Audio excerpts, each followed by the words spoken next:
Chapter number 5 deposits पे पूरा detail चर्चा हम लोग करने वाले हैं।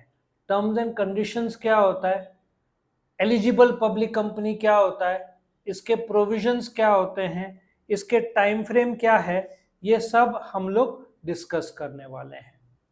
नाउ सबसे पहले जब हम डिपॉजिट की बात करते हैं तो हमारे मन में आता है बैंक में आपने एफडी किया या सेविंग डिपॉजिट किया या करंट किया या रिकरिंग किया, लेकिन ये बैंक्स के डिपॉजिट हुए। ठीक है, ये जो डिपॉजिट्स की हम बात कर रहे हैं टेक्निकल भाषा में इनको पब्लिक डिपॉजिट्स बोलेंगे और ये कंपनी में डिपॉजिट होता है। नाउ कंपनीज एक्ट 1956 जब बना तब तो उसमें कंपनी में डिपॉजिट्स का कोई भी प्रोविजन नहीं था, तो कंपनीज ने गवर्नमेंट को रिक्वेस्ट किया कि जो लोग बैंक्स में डिपॉजिट करते हैं एफडी रिकरिंग सेविंग्स, तो वही लोग पब्लिक हमारे पास क्यों डिपॉजिट नहीं कर सकते। तो कंपनीज एक्ट 1956 में 1970s में ये इंट्रोड्यूस किया गया, जहां पे कंपनी को अलाउ किया गया पब्लिक से डिपॉजिट लेने का। तो कंपनीज एक्ट 1956 के प्रोविजंस डिपॉजिट्स के अलग थे। ये प्रोविजंस हम कौन सा सीखने वाले हैं, कंपनीज एक्ट 2013 में लोगों द्वारा कंपनी में डिपॉजिट करने के बारे में है। अभी आपके मन में एक सवाल आएगा, state bank of India it's also company, क्योंकि उसके शेयर्स शेयर बाजार में बिकते हैं। सो क्या ये जो पब्लिक डिपॉजिट्स है जो आप एसबीआई में करते हैं, क्या वो काउंट होगा? The answer is no. वो एफडी रिकरिंग सेविंग्स और करंट है, ये पब्लिक डिपॉजिट है जो आप कंपनी में जमा करते हो। तो कौन से कंपनी में लागू होगा, कौन से कंपनी में एक्सेप्शंस है, लेट अस अंडरस्टैंड। नाउ पहले तो सेक्शन 73 टू 76 ए, ये सेक्शंस कंपनीज एक्ट ऑफ 2013 में लागू होता है। क्या इतना क्लियर? 73, 74, 75, 76 और 76 ए।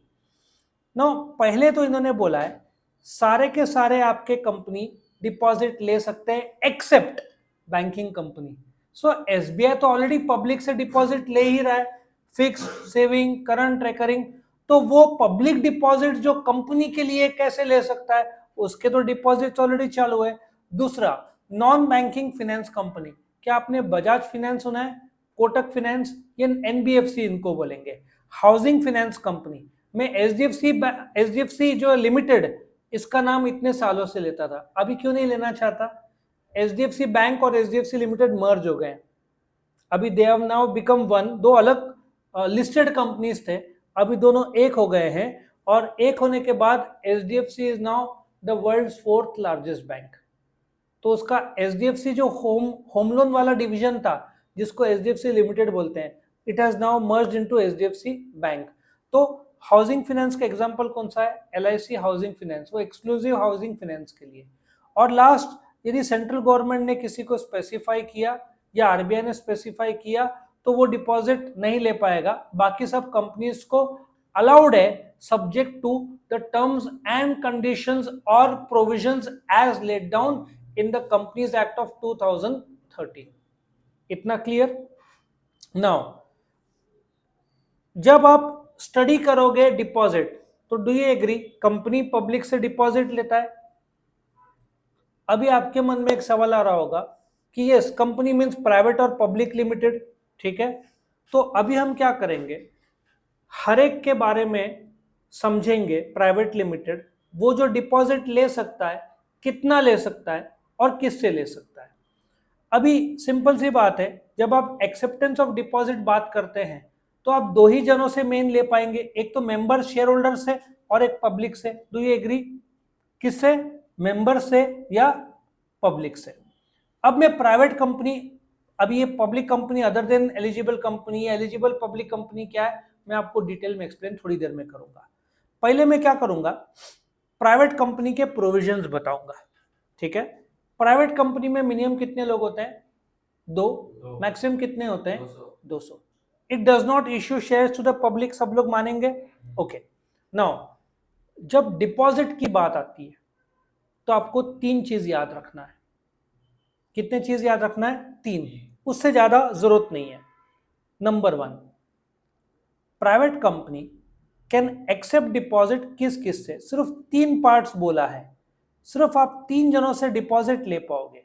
कौन से 3 जन है? पहला मेंबर्स, मतलब मिनिमम 2 मैक्सिमम 200, साफ है कि आप पब्लिक से डिपॉजिट नहीं ले पाओगे। So private limited can accept deposit from members, directors और relatives of directors. So private company को सिर्फ 3 जगह से अलाउड किया है। जो कंपनी के ओनर्स है मेंबर्स, वो भी मैक्सिमम कितने होंगे? 200। दूसरा डायरेक्टर्स, वो भी मैक्सिमम होंगे 15, या रिलेटिव्स ऑफ डायरेक्टर्स। इसका मतलब साफ है कि एक प्राइवेट कंपनी पब्लिक से डिपॉजिट नहीं ले पाएगी। समझ में आया? पहला क्या आप याद रखोगे? प्राइवेट कंपनी किससे डिपॉजिट ले सकती है? सिर्फ 3 क्राइटेरिया है, members, directors, relatives of directors. उसमें ही पॉइंट नंबर 2, किससे। अब नेक्स्ट क्वेश्चन होगा कितना। अभी हर कंपनी का ये एक शेयर कैपिटल और रिजर्व्स होता है, डू यू एग्री? अभी कंपनी में शेयर कैपिटल होता है, इक्विटी प्रेफरेंस, रिजर्व होता है जनरल रिजर्व। आप दोनों को जोड़ दो, paid up capital plus reserves को टेक्निकल भाषा में हम नेटवर्थ बोलते हैं। सपोजिटली कंपनी का नेटवर्थ 10 करोड़ रुपए है, तो कितने तक ले सकता है? 100%। कितना? 10 करोड़ का शेयर कैपिटल और रिजर्व है, तो कितना डिपॉजिट ले सकता है? 10 करोड़। किससे? मेंबर्स या डायरेक्टर्स या रिलेटिव्स ऑफ डायरेक्टर्स। मैंने क्या बताया था आपको? 3 चीज याद रखना है। पहला किससे? मेंबर्स, डायरेक्टर्स और रिलेटिव्स ऑफ डायरेक्टर्स। दूसरा कितना? 100%। लेकिन however certain class of private companies can take more than 100%। आपके बुक में लिख देना एग्जाम्पल स्टार्टअप्स। स्टार्टअप्स को हो सकता है कंपनीज एक्ट अलाउड करे to take in more than 100% as a public deposit. So 3 point कौन सा? आप किससे ले सकते हो? Members, director, relatives of directors. Number 2 कितना ले सकते हो? 100% of paid up capital reserve. Example, आपका 8 करोड़ का शेयर कैपिटल है, 2 करोड़ का रिजर्व है, तो आपका नेटवर्थ कितना हुआ? 10 करोड़। कितना तक ले सकते हो? 10 करोड़। किससे? अभी बताया, मेंबर्स, डायरेक्टर, रिलेटिव्स और डायरेक्टर्स। और स्टार्टअप रहा तो क्या आप ज्यादा ले सकते हो? The answer is yes. इतना तक क्लियर? दूसरा, अब आपके मन में होगा एक प्राइवेट लिमिटेड है, एक पब्लिक लिमिटेड है, लेकिन यहां पे डिपॉजिट्स में पब्लिक कंपनी को एक खास दर्जा दिया गया, उसमें एलिजिबल पब्लिक कंपनी। ये टाइप्स ऑफ कंपनी नहीं है। डिपॉजिट के लिए पब्लिक लिमिटेड कंपनी को बोला है कि यदि आपने 2 में से कोई भी एक क्राइटेरिया फुलफिल किए तो आप बन जाओगे एलिजिबल पब्लिक कंपनी। सो एलिजिबल पब्लिक कंपनी बनने के लिए आपका नेटवर्थ मतलब क्या? शेयर कैपिटल और रिजर्व कितना होना चाहिए? 100 करोड़ या ज्यादा। ये आपका क्या होना चाहिए? नेटवर्थ। और आपका यदि टर्नओवर 500 करोड़ से ज्यादा है तो आप क्या बन जाओगे? Eligible public company. Eligible public company एक प्रकार नहीं है कंपनी का। पब्लिक लिमिटेड को पब्लिक से डिपॉजिट लेना है तो वो कंपनी एलिजिबल बनेंगे जिन्होंने 2 में से एक क्राइटेरिया, याद रखना यहाँ पे वर्ड और है। पहला क्राइटेरिया क्या है? मोर than 100 crore, not less than 100, मतलब मोर देन 100 करोड़। ये section 76 defines a eligible public company. पहला क्या है? नेटवर्थ 100 करोड़ से ज्यादा और टर्नओवर 500 करोड़ से ज्यादा। यदि ऐसा हुआ तो एलिजिबल पब्लिक कंपनी क्या कर सकती है? इस क्लासरूम में लेफ्ट हैंड साइड आप मेरे मेंबर हो, राइट हैंड साइड आप पब्लिक हो, समझा? नो, मेरा कितना नेटवर्थ है? लेट अस एज्यूम 100 करोड़ का मेरा नेटवर्थ है। तो क्वेश्चन ये है कि एलिजिबल पब्लिक कंपनी कब बनेगी? रिलायंस एलिजिबल है, डू यू एग्री?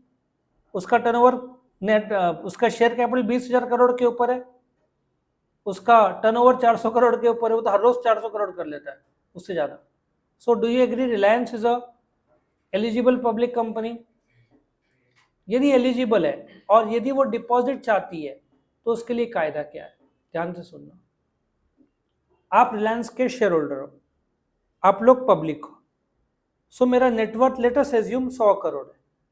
तो कायदा बोलता है यदि आप एलिजिबल हो तो आपको 2 कायदा हम बताते हैं। आप नेटवर्थ का 25% पब्लिक से ले सकते हैं। 100 करोड़ का 25% कितना हुआ? 25%। और आप मेंबर से नेटवर्थ का 10% ले सकते हो, 100 करोड़ का 10%, 10 करोड़ 25 करोड़, सो मैं कितना ले पाऊंगा मैक्सिमम 35 करोड़। कायदा समझ में आया? सो एलिजिबल पब्लिक कंपनी पब्लिक से कितना ले सकती है 25%, मेंबर से कितना ले सकती है 10%, सो एग्रीगेट कितना ले सकती है मैक्स 35%। बट मतलब देखो, from eligible public company public से कितना लेगी 25%, फ्रॉम मेंबर से कितना लेगी 10%, 25 प्लस 10 कितना हुआ 35। लेकिन यदि public company other than eligible company, do you agree कि it's a public limited company but उसका शेयर कैपिटल सिर्फ 25 करोड़ है और टर्नओवर 200 करोड़ है, क्या वो 100 करोड़ उसका नेटवर्थ है? नहीं। क्या टर्नओवर 500 करोड़ से ज्यादा है? नहीं। तो वो पब्लिक लिमिटेड है बट एलिजिबल नहीं है, वो पब्लिक लिमिटेड है बट एलिजिबल नहीं है। तो ज्यादा से ज्यादा कितना ले पाएगी वो? पहली बात तो वो पब्लिक लिमिटेड पब्लिक से नहीं ले पाएगी, मेंबर से ले पाएगी। और कितना मैक्स ले पाएगी 25%, 25% ऑफ इट्स नेटवर्थ। यदि उसका नेटवर्थ 20 करोड़ है, 20 करोड़ का 25% कितना 5 करोड़ ले पाएगी। लॉजिक समझ में आया? सो प्राइवेट कंपनी कितना ले पाएगा 100% ऑफ नेटवर्थ, स्टार्टअप के लिए ज्यादा हो सकता है। एलिजिबल पब्लिक कंपनी पब्लिक से कितना लेगा 25%, मेंबर से कितना लेगा 10%। Public limited company which is not an eligible public company, तो वो कितना ले सकते हैं 25%। किससे लेंगे? मेंबर से लेंगे। और आखिरी में आता है गवर्नमेंट कंपनी। ठीक है, यहाँ पे देखो eligible public company 10% from members, 25% from public. समझ में आया? अच्छा, now coming to government company. Government company किसको बोलते हैं? यदि मैं गवर्नमेंट हूं, मैंने एक HAL ले लो, गवर्नमेंट ने HAL में 51% के ऊपर होल्ड किया इजीली, 85-87% है, तो HAL क्या हुआ? होल्डिंग का संबंध ही नहीं। कौन HAL क्या होगा? Government company. तो गवर्नमेंट कंपनी कितना उठा सकता है 35%, और वो सिर्फ पब्लिक से उठाएगा, मेंबर से नहीं। मेंबर तो मेन गवर्नमेंट है, गवर्नमेंट कहां से लाएगा फंड? सो गवर्नमेंट कंपनी कहां से उठाएगा? पब्लिक से। मैक्स कितना अलाउड है 35%। अब नंबर देखो, private company 100% of net worth, eligible public company public से 25%, मेंबर से 10%, public limited but not eligible 25%, government company कितना 35%। किससे? पब्लिक से। लॉजिक समझ में आया सबको? यस और नो? कोई डाउट से तो हाथ ऊपर करो। नहीं, आगे बढ़ते हैं। अब ध्यान से सुनना मेरी बात। आप पब्लिक डिपॉजिट, चारों केस, प्राइवेट हो, एलिजिबल पब्लिक कंपनी हो, पब्लिक कंपनी नॉट एलिजिबल हो, गवर्नमेंट कंपनी हो, इन चारों के लिए टर्म्स एंड कंडीशन और पीरियड के कायदे क्या है? कोई भी पब्लिक डिपॉजिट का मिनिमम टाइम फ्रेम कितना होगा 6 मंथ्स, मैक्सिमम कितना होगा 36 मंथ्स, मतलब 3 इयर्स। क्या 3 इयर्स से ज्यादा हो सकता है? The answer is no. क्या 6 मंथ से कम हो सकता है? In rare case yes. कौन सा rare case? Okay, let us see. मेरे को 4 महीने के लिए चाहिए सिर्फ पैसा, तो मैं क्या करूंगा? Can I issue? The answer is yes. 3 महीने से कम में इशू नहीं कर सकता। बेसिक कोई भी पब्लिक डिपॉजिट 6 महीना मिनिमम, मैक्स 36 महीना होना चाहिए। तो 6 महीना से कम बट 3 महीना से ज्यादा रहा तो मैं इश्यू कर सकता हूं, लेकिन मैं ज्यादा से रहा नेटवर्थ का 10%। फॉर एग्जाम्पल, मेरा नेटवर्थ 100 करोड़ है बट मुझे सिर्फ 4 महीने के लिए चाहिए, तो मैं 100 करोड़ का 10% कितना होगा 10 करोड़। कितना? 3 महीना और 6 महीने के अंदर कर सकता हूं। वरना मिनिमम क्राइटेरिया पब्लिक डिपॉजिट का कितना है 6 महीना, मैक्सिमम कितना है 36 महीना। No demand deposit. सी ये सेविंग्स और करंट अकाउंट नहीं कि डिपॉजिट किया आपने, जब मांगा वापस दू, आपने दिया मैं 3 साल बाद लौटाऊंगा, आप जब चाहो तभी मांगो, नहीं चलता है। हाँ, प्री मेच्योर में समय से पहले आपको लौटा सकता हूं, यदि रेट ऑफ इंटरेस्ट 6 और 10% के बीच में होता है तो 1% काट के मैं आपको समय से पहले दे सकता हूं, लेकिन एज डिपॉजिट होल्डर आप समय से पहले जब चाहो नहीं मान सकते। क्यों? क्योंकि आपने मुझे 10 करोड़ दिया, मैंने डाल दिया ना प्रोजेक्ट में, machinery, building, land, working capital, आप मांगोगे मेरे पास कहां से पैसा रहेगा? So no demand, it's not a demand deposit, it's a time deposit. Time deposit वो भी कितना? मिनिमम 6 महीना, मैक्सिमम 36 महीना। सिक्योर्ड और अनसिक्योर्ड। कंपनीज एक्ट 56 में वो हमेशा अनसिक्योर्ड होता था, अभी दोनों ऑप्शन है मेरे पास, सिक्योर्ड करना या अनसिक्योर्ड करना। मेरे पास क्या पॉसिबिलिटी है, दोनों, कौन सा, सिक्योर्ड और अनसिक्योर्ड। सिक्योर्ड मतलब गिरवी रखना, अब ये गिरवी कितना रखना है, और अनसिक्योर्ड मैं सब बताता हूं, थोड़ी देर में कायदे आने वाले हैं। नाउ अब let us understand, actually in लोगों ने एप्लीकेशन फॉर्म बोला है, इसके पहले पॉइंट नंबर 5 के पहले पॉइंट नंबर 8 आना चाहिए। कैसे, डू यू एग्री कि पब्लिक से, मेरे को पब्लिक से पैसा लेना है तो मैं क्या प्रिंट करूंगा, एडवर्टाइजमेंट, और मेंबर से लेना है तो मैं प्रिंट करूंगा सर्कुलर। सर्कुलर मेंबर के लिए और एडवर्टाइजमेंट पब्लिक से। एडवर्टाइजमेंट का वैलिडिटी होगा 6 महीना। जैसे ही मैंने एडवर्टाइजमेंट इशू किया या सर्कुलर मेंबर को इशू किया तो आप लोग पैसा देने के लिए आओगे, ठीक है। आप जब पैसा देने आओगे तो मैं आपको एक एप्लीकेशन फॉर्म दूंगा फ्री ऑफ चार्ज। लेकिन जैसे कंपनी के लिए कायदे हैं वैसे डिपॉजिट होल्डर जो अप्लाई कर रहा है उसके लिए भी एक कायदा है। यदि आप मुझे 10 करोड़ दे रहे हो तो आपको एक एप्लीकेशन फॉर्म में एक डिक्लेरेशन साइन करना पड़ेगा कि आप मुझे जो 10 करोड़ दे रहे हो वो आपके सेविंग्स में से है। आपने 10 करोड़, कैसे होता है, LIC से लोन लिया 7% और मुझे डिपॉजिट कर दिया 9%, वो नहीं चलेगा। आपका कंपलसरी 10 करोड़ आपके सेविंग में से होगा। आप किसी और से 10 करोड़ का लोन लेके मुझे पब्लिक डिपॉजिट का पैसा नहीं दे सकते। सो डिपॉजिट होल्डर को प्रूव कर, डिक्लेरेशन करना पड़ेगा कि वो पैसा उसके सेविंग्स का है, किसी से उसने लोन नहीं लिया। यदि पता चला तो पेनल्टी और इसे प्रोविजंस लागू होते हैं। आया समझ में। नाउ आपने एप्लीकेशन फॉर्म किया, अब कैसे होता है, घर हस्बैंड वाइफ के जॉइंट नाम से हो सकते हैं, ठीक है ना। तो मैक्सिमम कितने लोग मिलकर एक साथ ले सकते हैं, मैक्सिमम इज 3। 99% तो सिंगल आदमी या औरत के नाम पे होगा, लेकिन जॉइंट लेना चाहते लोग कितने भी अलाउड नहीं है। मैक्सिमम कितने लोग साथ में ले पाएंगे, 3 people can buy together, not more than 3। उसके बाद नॉमिनेशन। नॉमिनेशन क्या होता है, इफ हस्बैंड मिस्टर एक्स पे कर रहा है पब्लिक डिपॉजिट का पैसा, एप्लीकेशन फॉर्म, अब नॉमिनी कंपलसरी हो गया है। यदि उसकी डेथ हो जाती है तो पैसा किसको जाएगा, सीधी बात है, मिसेज एक्स को जाएगा या बच्चों को जाएगा या माता पिता या भाई बहन, तो उसको नॉमिनी नाम देना पड़ेगा। नॉमिनी के बिना भी अलाउड नहीं होता, नहीं तो मिसयूज हो जाएगा ना, सब रिलेटिव्स आ जाएंगे पैसा मांगने। सो नॉमिनी उसको देना पड़ेगा। सर्कुलर और एडवर्टीजमेंट मैंने बता दिया, फिर भी एक बार रिपीट करूंगा।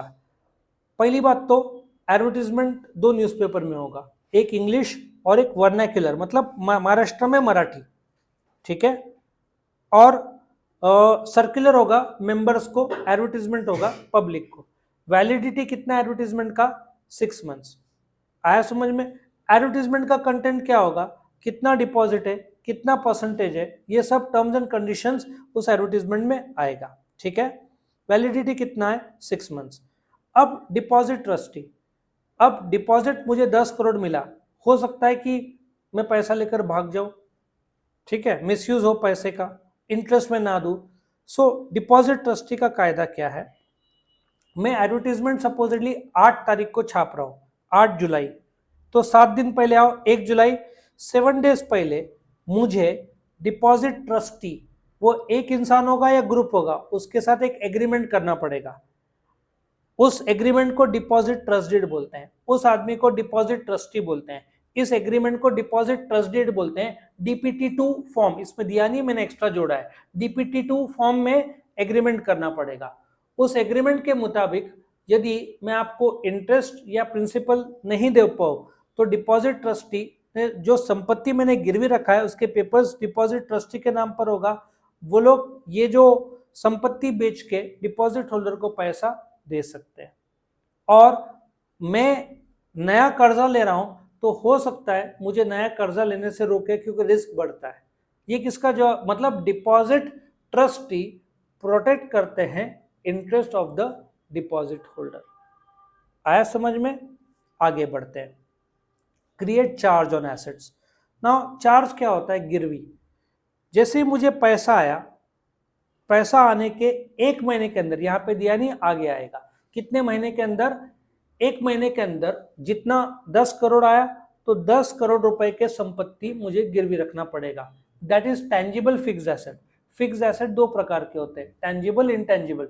टेंजिबल मतलब land, building, machinery, furniture. Intangible goodwill, trademark, copyright, patent. Intangible allowed नहीं है। टेंजिबल 10 करोड़ का मेरे पास डिपॉजिट आया, मैं 10 करोड़ का सिक्योरिटी दे रहा हूँ, ठीक है। वो पैसा आने के 30 दिन के अंदर मुझे वो सिक्योरिटी करना पड़ेगा, create charge on assets. Deposit insurance क्या होता है, पहली बात तो समझो।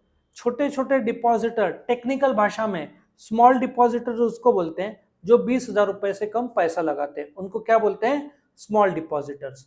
अब गरीब आदमी होगा, 5,000 10,000 जिंदगी भर की सेविंग्स होगी, तो यदि मुझे पहले ही डिपॉजिट इंश्योरेंस करना पड़ेगा एडवर्टीजमेंट इशू करने के 30 दिन पहले कि भाई 20,000 से कम जो भी डिपॉजिटर होल्डेंगे होंगे, यदि मैं कंपनी डूब जाता हूं तो इंश्योरेंस कंपनी उनको पे कर देगा। ये कायदा है, ठीक है, कायदा था। अब बोलोगे सर था मतलब, एक्चुअली इस बुक में नहीं दिया है कि ये कायदा हटा दिया है, क्यों, कॉमन सेंस है। यदि मैं गिरवी रख रहा हूं 10 करोड़ का जमीन दे रहा हूं तो इंश्योरेंस की क्या जरूरत। यदि मैं नहीं पे कर पाऊं तो डिपॉजिट ट्रस्टी क्या कर सकते हैं, 10 करोड़ का जमीन बेचेंगे, पैसा आया और सब डिपॉजिटर्स को दे देंगे, तो इंश्योरेंस की जरूरत नहीं ना। आप गोल्ड भी दे रहे हो और इंश्योरेंस भी कर रहे हो, कोई जरूरत नहीं ना। आप जब बैंक में गोल्ड दे रहे हो, लोन ले रहे हो, तो लोन का इंश्योरेंस करने की जरूरत है क्या बैंक को, नहीं। तुमने भरा नहीं, बैंक गोल्ड बेच के अपना पैसा ले लेगा, तो इंश्योरेंस करने की क्या जरूरत। तो डिपॉजिट इंश्योरेंस इन्होंने बोला है कि एडवर्टीजमेंट या सर्कुलर के 30 दिन पहले आपको इंश्योरेंस करवाना पड़ेगा, लेकिन जिस इंसान ने 20,000 के ऊपर दिया, फॉर एग्जांपल 25,000 दिया, उसका इंश्योरेंस नहीं होगा। सिर्फ छोटे स्मॉल डिपॉजिटर्स, स्मॉल डिपॉजिटर्स वो है जो 20,000 से कम पैसा लगाते हैं, उसी रकम का इंश्योरेंस पहले करना पड़ता था, अभी करना नहीं पड़ता। उसका कारण है सिक्योर्ड डिपॉजिट, सिक्योर्ड कर रहे हैं। Obtain credit rating. नाउ एक बात बताओ, यदि एक डिपॉजिट है कंपनी का, आप कैसे पहचानोगे कि वो कंपनी अच्छी है कि नहीं। अब मुझे स्टूडेंट को परखना है, बीबीए बैच में मार्क्स, अभी तो आपका 10th 11th 12 मार्क्स आते हैं, आउट ऑफ 100 आउट ऑफ 500 आते हैं। तो जब आप बीबीए करते हो तो आपका O plus A B C ऐसा SGPA स्कोर आता है आजकल। सो उस कंपनी, अब मैं अनजान हूं, मैं साइंस का बंदा हूं, मैं इंजीनियर हूं, मेरे पास पर एक्स्ट्रा पैसा है, मुझे कैसे पता चला कंपनी अच्छी है, उसका फाइनेंशियल तो मुझे रीड करते नहीं आएगा, मैं कॉमर्स का बंदा नहीं। सो क्रिसिल, इकरा, ये पब्लिक लिमिटेड गवर्नमेंट के कंपनीज है, प्राइवेट के भी है। तो तुमको हर तुम्हारे सी कैसे है ना, कॉलेज को भी रेटिंग मिलते हैं, पता है, A B C ऐसे रेटिंग मिलते हैं, नैक कमिटी करता है रेट। सो डिपॉजिट का रेटिंग ये लोग को अपॉइंट करना पड़ेगा, क्रिसिल इकरा को। ये लोग आएंगे on the basis of various parameters, उनका फाइनेंशियल स्टेटमेंट देखेंगे, मैनेजमेंट देखेंगे, सब सेटअप देखने के बाद रेटिंग देंगे। AAA हाईएस्ट है, फिर नीचे जैसे जाते जाएगा, F की तरफ चला गया, C की तरफ, तो डिफॉल्ट होने के चांस बढ़ते जाता है। अब एक जैसे आप देखो, ऊपर एसी है, उसमें कितने स्टार है, 2 स्टार है, मतलब इलेक्ट्रिसिटी वो कंज्यूम ज्यादा करता है। 5 स्टार रहा होता तो वो इलेक्ट्रिसिटी कंज्यूम कम करता है, आम इंसान को भी पता चलता है। Do you agree. तो उसी प्रकार से इसका रेटिंग होता है। Now open deposit repayment reserve account. अब ये क्या होता है, सपोजिटली ये साल मुझे लौटाना है 10 करोड़ रुपया। कितना लौटाना है आपको, 10 करोड़। उसका 20% कितना होगा, 2 करोड़। ये फाइनेंशियल ईयर 23-24 है, तो मुझे अप्रैल 30 के अंदर 20% दैट इज 2 करोड़ एक अलग से डिपॉजिट रिपेमेंट रिजर्व अकाउंट में डालना पड़ेगा। हालांकि ये 20% भी बढ़ के 25 हो चुका है, लेकिन आप 20 एग्जाम में लिखना क्योंकि बुक में 20 दिया हुआ है, ठीक है। सो 23-24 में, दिसंबर 23 में मुझे 10 करोड़ लौटाना है। तो कायदा क्या बोलता है, दिसंबर 23 कौन से फाइनेंशियल ईयर में आया, 23-24, उसका जैसे अप्रैल 1 से 30 तक 20% 2 करोड़ मुझे बाजू में एक डिपॉजिट रिपेमेंट रिजर्व अकाउंट में जमा करना होगा, ठीक है।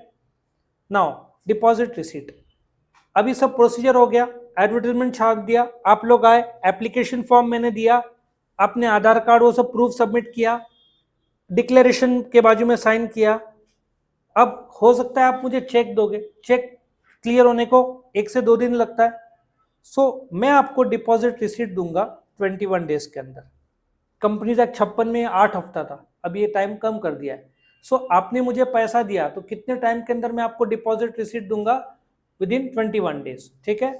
और ध्यान से सुनना, आपने मुझे पैसा दिया, मैंने पैसा रिसीव किया, डिपॉजिट रिसीट कितने दिन के अंदर दूंगा?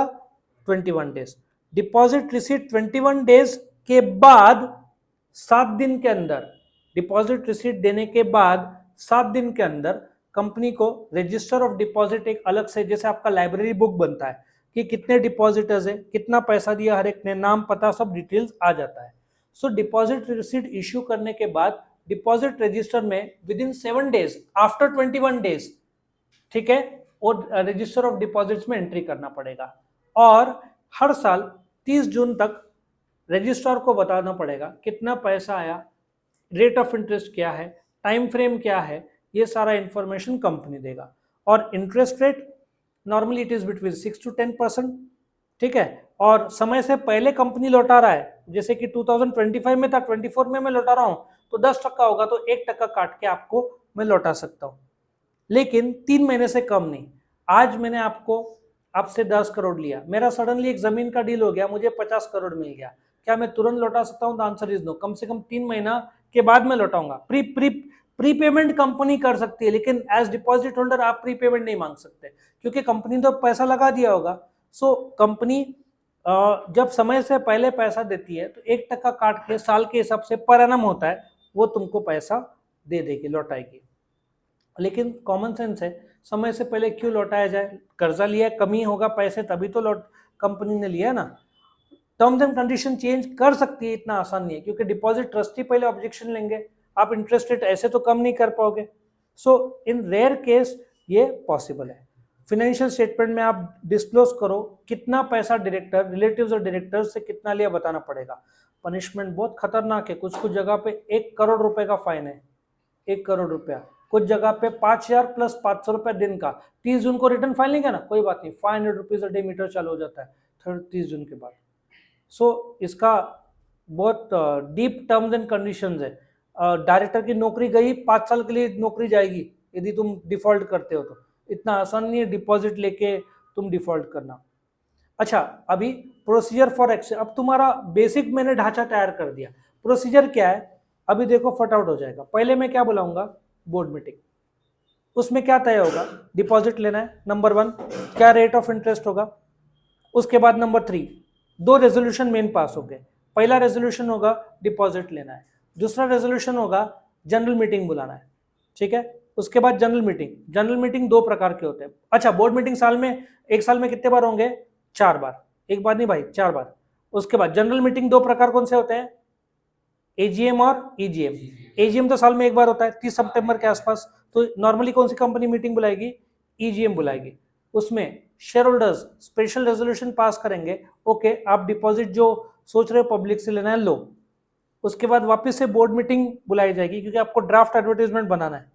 मैंने बताया था ना, आपको एडवर्टाइजमेंट तैयार करना है, उसका वैलिडिटी 6 महीना होगा, रजिस्ट्रार के पास देना है। सो बोर्ड मीटिंग करो। अब पैसा कंपनी के करंट अकाउंट में नहीं, अलग से बैंक अकाउंट में आएगा। क्रेडिट रेटिंग ले लो, मैंने बताया था, क्रिसिल और इकरा 2 कंपनीज। फिर मैंने डिपॉजिट ट्रस्टी बताया था एडवर्टाइजमेंट छापने से 7 दिन पहले। फिर डिपॉजिट इंश्योरेंस मैंने बताया था एडवर्टाइजमेंट के 30 दिन पहले। उसके बाद जो एडवर्टाइजमेंट का कॉपी आपने रजिस्ट्रार के पास फाइल कर दिया, उसके बाद 30 दिन के अंदर आपके डिपॉजिट पब्लिक में आ जाएंगे, ठीक है, या सर्कुलर मेंबर को जाएंगे। एडवर्टाइजमेंट पब्लिक को किया जाएगा, सर्कुलर किसको दिया जाएगा? मेंबर को। उसका वैलिडिटी कितना होगा? 6 महीना। फिर पैसा आएगा तो डिपॉजिट रिसीट कितने दिन के अंदर दूंगा? 21 डेज। रजिस्टर में कब डालूंगा? 21 डेज के बाद 7 दिन के अंदर, ठीक है। ये एडवर्टाइजमेंट वेबसाइट में अपलोड करो, पैसा लो, डिपॉजिट रिसीट दो, गिरवी रखो जो भी संपत्ति 30 दिन के अंदर रजिस्टर ऑफ डिपॉजिट में, और रिटर्न ऑफ डिपॉजिट 30 दिन तक फाइल करो। अच्छा, एक और है, सेम मेंबर से लेना होगा तो पहला बोर्ड मीटिंग बुलाओ, 2 रेजोल्यूशन पास करो, एक रेजोल्यूशन डिपॉजिट का, एक जनरल मीटिंग का। जनरल मीटिंग बुलाओ, स्पेशल रेजोल्यूशन पास करो, स्पेशल रेजोल्यूशन पास किया, वापस बोर्ड मीटिंग बुलाओ, सर्कुलर मेंबर के लिए और एडवर्टाइजमेंट पब्लिक के लिए, ठीक है। अच्छा, प्राइवेट कंपनी रहा तो एडवर्टाइजमेंट हो नहीं सकता, क्योंकि it can not go public, तो वो लोग सर्कुलर ही बनाएंगे।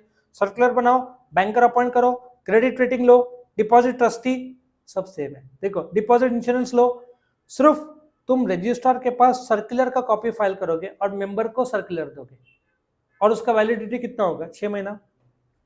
सर्कुलर वेबसाइट में डालो, एप्लीकेशन लो, डिपॉजिट रिसीट कितने दिन के अंदर दो, 21 डेज के अंदर।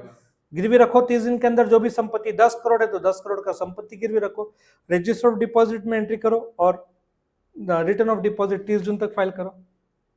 कोई क्वेश्चन? सो ये पूरा का पूरा चैप्टर मैंने खत्म कर दिया है।